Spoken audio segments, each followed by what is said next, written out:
Je m'appelle Raymond Coppa, fils d'immigrés polonais. Né en 1930 et quelques, je me rappelle pas l'année.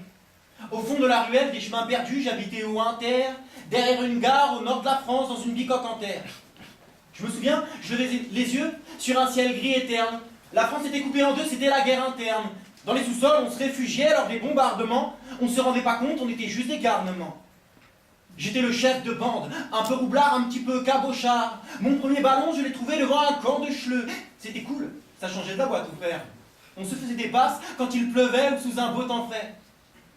Je voyais mon père se préparer pour soulever du charbon dans des carrières profondes où l'air te pique les bronches comme du chardon.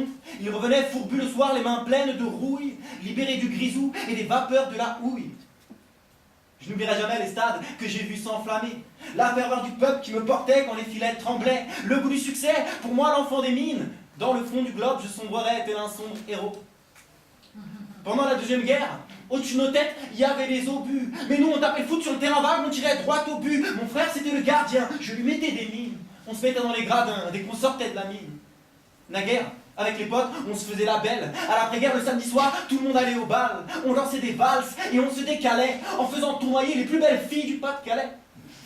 1949, je me fais repérer sur le terrain de foot. Un monsieur est impressionné par la puissance de mes shoots. Il me convainc de signer pour un club à Angers. Plus besoin de descendre à la mine pour gagner de quoi manger.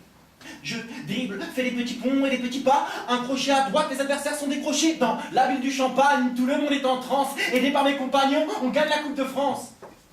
Je n'oublierai jamais les stades que j'ai vus s'enflammer. La ferveur du peuple qui me soutenait quand les filets tremblaient. Le goût du succès, pour moi l'enfant des mines. Dans le fond du globe, je sombrerais tel un sombre héros.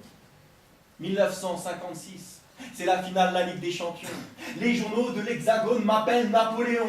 J'avais vraiment hâte de leur montrer mes dribbles. Pourtant on a perdu 4-2 face au Real Madrid. Néanmoins, ils m'engagent. L'année d'après, je pars en Espagne. Avec eux, je gagne tout et personne je n'épargne. Les adversaires sont fanés, on les met Fanny. Mon équipe, c'est Pushkas et Alfredo Di Stefano. L'attaque est au taquet, on évite les tacles, on se défonce. Les défenseurs sont sans défense, enfoncés par l'offensive. Fin de frappe, tout le monde passe à la trappe. Le cœur bat dans les tempes et pour le score, on est dans les temps. J'ai connu la Deuxième Guerre, la pauvreté, les mines de charbon, l'après-guerre et l'immigration. Fils de Polonais à 25 ans, je représentais la France. La France, ma nation des années 60, au temps de mon enfance. Je n'oublierai jamais les stades que j'ai vus s'enflammer, la ferveur du peuple qui me portait quand les filets tremblaient, le goût du succès, pour moi l'enfant des mines. Dans le fond du globe, je sombrerais tel un sombre héros. Yeah.